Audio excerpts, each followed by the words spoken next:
northern Chihuahuan Desert of West Texas. My family has been in that country since the late 1800s, and we have been on the present ranch since 1925. I want to outline a little bit of what I see as threats to the Chihuahuan Desert. And the Chihuahuan Desert there is made up of montane forests, oak savannas, desert grasslands, and desert shrub. There are several different climatic regions, so it's very complex. The first thing that's currently happening and is most visible is the drought. We're in the second year of a drought where we have received less than half of our annual rainfall. As far as the community is concerned, that has resulted in reduction in livestock, and then as a result, people. If there are not livestock to support the people have to leave. Drought, whether it be as a result of climate change or a naturally occurring feature, and I'm unconvinced that it's not naturally occurring, since we had one of very similar severity in the 1950s. This was about time for another one to occur. We as land managers realize that this is going to happen, and we plan for it. We make allowances and get our ducks in a row, everything in order, so that we can handle these dry years. Most ranchers, ours included, have destocked their country. They've taken all the livestock off because of drought, because of no forage production. Well, that results in a lack of income. So we have to be prepared to weather that storm. Beyond drought, fragmentation of habitat for native species is an increasing problem. This occurs for several reasons. One being that dividing large acreages and selling it off in small lots is most definitely the best way to maximize the return from it. So there have been speculators who buy land and divide it into 10 and 20 acre blocks and sell it over the internet to people who are not residents, who don't live there, who probably have never seen it.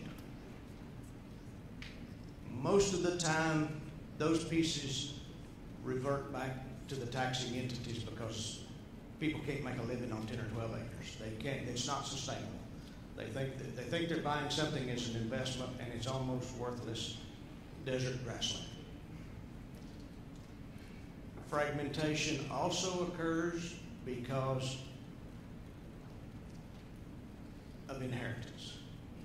The biggest threat to large family ranches is too many heirs.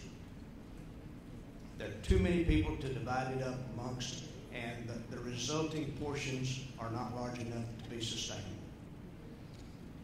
Beyond that, when you divide it up that way, most of the heirs suffer from the lack of a shared dream. They don't all have the same objectives. It results in further fragmentation and pieces that are not sustainable and pieces that are not large enough for most of the native species to inhabit. Most of the native species in a desert environment, as we are, need a large area to survive. Several hundred, several thousand, several sections. They don't survive on 20 acres. So when you divide it up, their habitat is affected, and a lot of times goes away. We have a problem with invasive species. Invasive species, particularly in desert grasslands, are the mesquite, several weed species, but primarily mesquite. And it is reducing the desert grasslands. Our desert grasslands are important for wintering bird populations and for pronghorn. Pronghorn need open grasslands without the brush encroachment to be able to see predators. The reduction of those grasslands by the invasion of brush reduces habitat for pronghorn. Pronghorn are again adversely affected by fragmentation of land. Going back a little bit on that to the drought, we participated in a project with the Peregrine Fund to reintroduce the northern Aplomado falcon and released the young falcons were fledged in Boise, Idaho, and flown down and released on our property and adjacent properties in the attempt to get a small population started. There's a population not too far west of us in Mexico, so we thought this was a good chance. And the northern Aplomado is native there. For about 5 years, we met with pretty good success and kept seeing the young falcons and mature falcons in the area.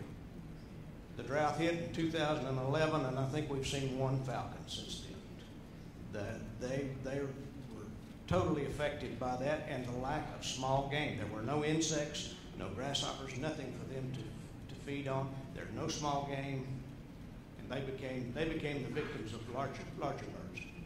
The Aplomado did.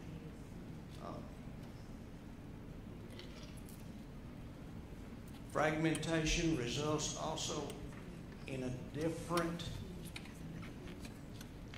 depletion of resource where there are areas that are aesthetically pleasing.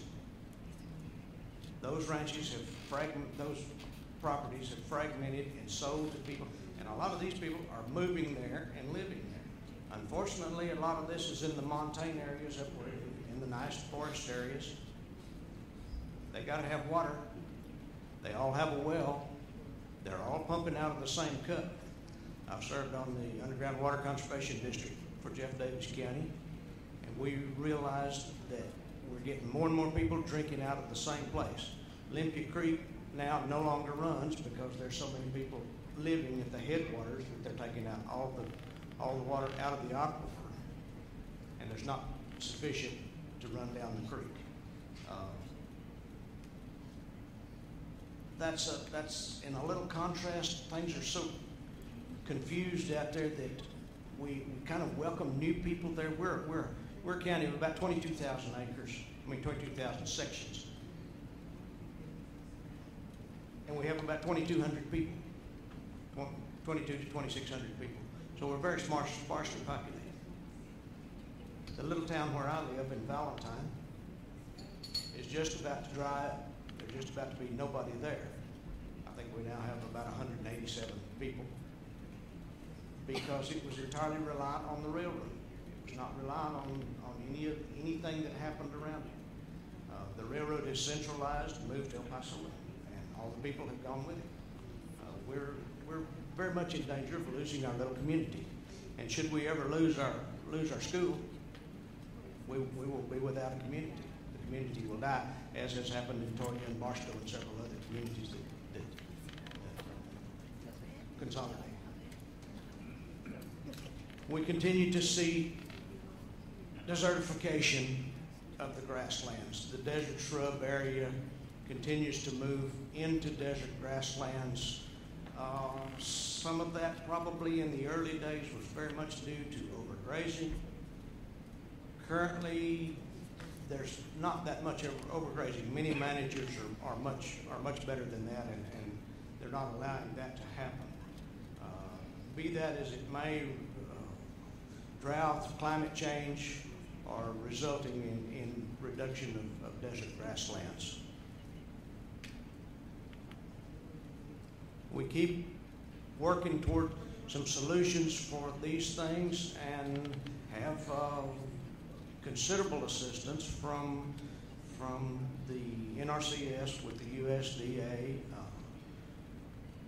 Extension Service, Texas A&M Extension Service, and even the USGS provides a lot of assistance to us. Basically what has happened is that many of these operations have gotten so costly that the margin of return on livestock is very much stressed to provide any kind of restoration or improvement in land. We are relying very much on subsidies from the government agencies to do these restoration projects and try to improve property. There's still a lot of very proud people. The land's held in large holdings by people who are very independent, very self-sufficient, and they have a very difficult time accepting this, that they have to take assistance from anybody. It's to their detriment. I kind of see it as the end of the road. You know, one of these days, the only solution they're going to have left to their livelihood is to sell the ranch. That not always is a bad thing.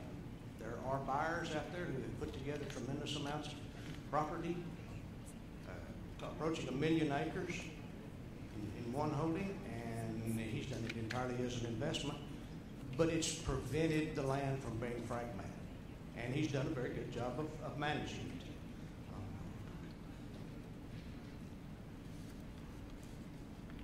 Our country's complex.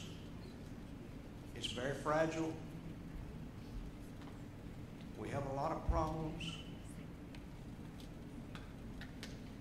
A lot of what happens will depend on climate change, because that will certainly change the face of how we can do business. I don't know how we answer that. We suffer from too much population in some areas, and when I'm talking about too much, I'm not talking about very many. I'm not talking about like a big city. I'm talking about just a couple of thousand people, and not enough population to sustain others. In other resources, water usage by the cities is increasing. This year provided an excellent example of failure to plan. Several of the cities east of us, Midland, Odessa, San Angelo, Abilene, ran almost out of water because they relied entirely on surface water and did not have sufficient supplies. Those people are going to start looking at the water reserves that we have and probably going to start making deals for them. Our 800-pound gorilla in the room is El Paso. El Paso, to its credit, has done an excellent job of planning for the future. They, along with Fort Bliss, have provided substantial resources to be able to expand and maintain themselves. They have, as a kind of scary thing, purchased property in the Chihuahua Desert and the Rhine Aquifer as a water ranch. They tell me that it's not in their 50-year plan. They don't intend to use it, but 50-year plans can change. It's still a problem. They are affected because they use a lot of water out of the Rio Grande for the city of El Paso. They're affected by snowfall in Colorado. The last couple of years, they've not had the snowfall in Colorado. They've been short of water. El Paso looked ahead. They saw what they needed to do, and they've been able to survive that. They're using underground water. The problem with that is where there may be 750, 800,000 people in El Paso, across the river in Juarez, there's maybe 1.5 million people who are drinking out of the same cup. What we plan on this side is affected by the other side, and vice versa. I mean, what we do affects them. And more resources, more pressure on the resources is continuing to occur. We have a little bit to the east of us, kind of on our eastern boundary, we have the drilling for natural gas and oil. The new process of hydraulic fracking, whereby they inject water, chemicals, and sand into a formation and under great pressure to fracture the rock, has not been shown. I think it probably will be in the future, will be shown to affect groundwater supplies. It has not so far because it's way deeper than groundwater supplies, but it uses a tremendous amount of fresh water. Is that the best use of our fresh water? Do we need to be using fresh water to pump down the hole, frack formations, and then pump it back out, and then it's wastewater because it's loaded with chemicals? There's a real question here, but we're fighting a huge industry there. We're fighting an awful lot of money. When we're talking about hydraulic fracking in the oil business, they're extremely powerful. Again, I think this goes kind of to some of what Carl said. We're you know, our thirst for energy, for fossil fuels is just immense. We're not. There seems to be no limit to our desire and what we will pay for it, and that's what's fueling the drilling and fueling the fracking. In conclusion, I can say that we have a lot of problems. We realize a lot of them.